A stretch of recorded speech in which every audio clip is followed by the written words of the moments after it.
नमस्कार, बहुत स्वागत है आपका। मैं हूं आपके साथ सुमित झा। आप देख रहे हैं इंडिया न्यूज। शुरुआत एक बड़ी खबर से। डोनाल्ड ट्रंप की शपथ से पहले एक अहम मीटिंग। विदेश मंत्री एस जयशंकर से मिले हैं अमेरिका के सुरक्षा सलाहकार। विदेश मंत्री एस जयशंकर से मिले हैं एनएसए सुलिवन। दिल्ली में दोनों ने द्विपक्षीय संबंधों पर बात की है। भारत अमेरिका के रिश्ते मजबूत करने पर चर्चा हुई। क्षेत्रीय वैश्विक सहयोग को बढ़ाने पर बातचीत हुई। जेक सुलिवन से मिलकर खुशी हुई। विदेश मंत्री एस जयशंकर ने कहा, उन्होंने कहा, पिछले 4 साल हमारे बीच हुए संवाद सराहनीय। सुलिवन के व्यक्तिगत योगदान के लिए मैं आभारी हूं। डोनाल्ड ट्रंप 20 जनवरी को शपथ लेने वाले हैं और उससे पहले यह मुलाकात कई मायनों में अहम मानी जा रही है। हाल ही में विदेश मंत्री एस जयशंकर अमेरिकी दौरे पर भी गए थे और अमेरिका दौरे पर भी वहां मुलाकात हुई। और अब जो एनएसए हैं, अमेरिका के राष्ट्रीय सुरक्षा सलाहकार, वो नई दिल्ली पहुंचे और जेक सुलिवन से मुलाकात हुई है। विदेश मंत्री एस जयशंकर की शपथ ग्रहण से पहले दोनों देशों के बीच जो रिश्ते हैं, उन रिश्तों की बुनियाद पहले से ही मजबूत है। उसे और मजबूत करने की दिशा में इस मीटिंग को बहुत अहम माना जा रहा है। आदित्य वाधवान हमारे साथ जुड़े हुए हैं। आदित्य, इस मीटिंग को कितना अहम माना जाए, खासतौर पर तब जबकि 20 जनवरी को डोनाल्ड ट्रंप शपथ लेने वाले हैं। इससे पहले भी अमेरिकी दौरे पर गए थे विदेश मंत्री। जी जी, देखिए बिल्कुल ये बहुत ही एक इम्पोर्टेंट मीटिंग थी एस जयशंकर फॉरेन मिनिस्टर और जेक सलिवन के बीच। देखिए ऐसा पहले भी हुआ है, ऐसा पहली बार नहीं है कि कोई भी आउटगोइंग जो अमेरिकन एडमिनिस्ट्रेशन है, उस लास्ट टाइम भी जब ट्रंप की सरकार थी, जब ट्रंप की आउटगोइंग, जब बाइडेन साहब की जब जीत हुई थी अमेरिका में, तो भी जो सेक्रेटरी ऑफ स्टेट थे उस समय अमेरिका वो जी। भारत, जैसे ही उनकी सरकार जब जाने वाली थी उससे पहले वो भारत दौरे पे आए थे और उन्होंने एक इंपॉर्टेंट बेसिक बेका साइन करवाया था भारत के साथ, जिसका नाम है बेसिक एक्सचेंज कोऑपरेशन एग्रीमेंट, जिसपे सर्वेलांस और along the Indo China border पे डिस्कशन हुआ था।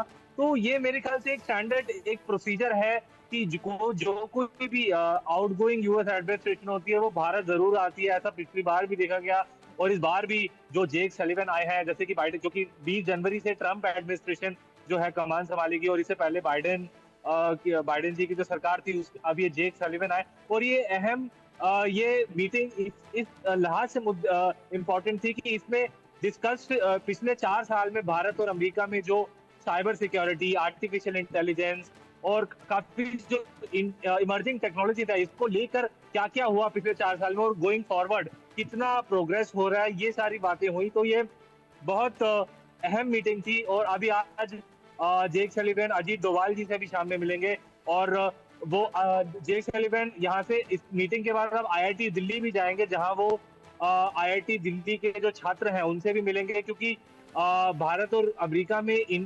आईसीईटी जो है, जी। इंटीग्रेटेड एंड इमर्जिंग टेक्नोलॉजीज पर कितना एक जो अग्रीमेंट है, इस पर फोकस किया, जो फोकस हुआ बातचीत में भी हुआ, तो ये बहुत देखने वाली बात होगी। जी आदित्य, अक्सर सरकार अगर बदलती है तब भी विदेश नीति में कुछ खास बदलाव नहीं होता है, लेकिन चूंकि डोनाल्ड ट्रंप और प्रधानमंत्री नरेंद्र मोदी के बीच एक व्यक्तिगत, एक पर्सनल बॉन्डिंग है, उस लिहाज से हम माने कि अब जब डोनाल्ड ट्रंप शपथ लेने वाले हैं, उससे पहले दोनों देशों के बीच कुछ अगर शंकाएं हैं, कुछ सवाल हैं, उसका समाधान पहले ही करके रिश्तों को 20 जनवरी के बाद से बहुत मजबूती से आगे बढ़ाने की कवायद है। जी, देखिए ट्रम्प थोड़ा से अब अगर हम ट्रम्प का जो रिकॉर्ड देखें, ट्रम्प बहुत प्रो इंडिया रहे हैं। ट्रम्प की जो पिछली ट्रम्प 1.0 की जो सरकार थी, उन्होंने बहुत इंडिया को मद्देनजर देखते हुए काफी अच्छी डील्स इंडिया के साथ साइन करी, इंडिया को डिफेंस वॉर प्लेन्स दिए, डिफेंस डील करी।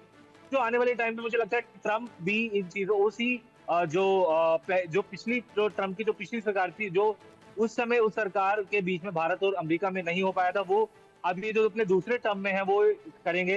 हालांकि कुछ ऐसी मतभेद रहे हैं भारत के साथ, ट्रंप और भारत के बीच में, जैसे ट्रंप टैरिफ के इशू पर थोड़ा बोलते रहे हैं कि हम टैरिफ लगाएंगे, लेकिन ये बातें हमने देखा कि बांग्लादेश हिंदूज का भी जो हिंदू हैं बांग्लादेश में, जिनके खिलाफ बांग्लादेश में जो ये प्रॉब्लम्स हो रही थी बांग्लादेश सरकार की तरफ से, इन पे भी बोला गया कि ये ट्रंप ने अपनी इलेक्शन स्पीच में कहा कि ये चीज नहीं बोली जाएगी। तो ऑल टुगेदर ट्रंप की ये ट्रंप सरकार की ये जो प्राथमिकताएं रहेंगी वो रहेंगी भारत के साथ कुछ चीजें डील को आगे बढ़ाए, किस तरह से हम टेक्नोलॉजी डोमेन में आगे बढ़े, साइबर सिक्योरिटी में आगे बढ़े, चाइना को लेके जो इंडो पैसिफिक रीजन है क्वाड को लेके फोकस रहेगा कि क्वाड को किस तरह से और मजबूत बनाया जाए, किस तरीके से। जैसे हम देखते हैं कि चाइना का बॉर्डर पे चाइना कुछ ना कुछ अग्रेसिव हरकत करता रहता है, तो उसको भी मेरे ख्याल से जब ट्रम्प आएंगे वो ट्रम्प चाइना को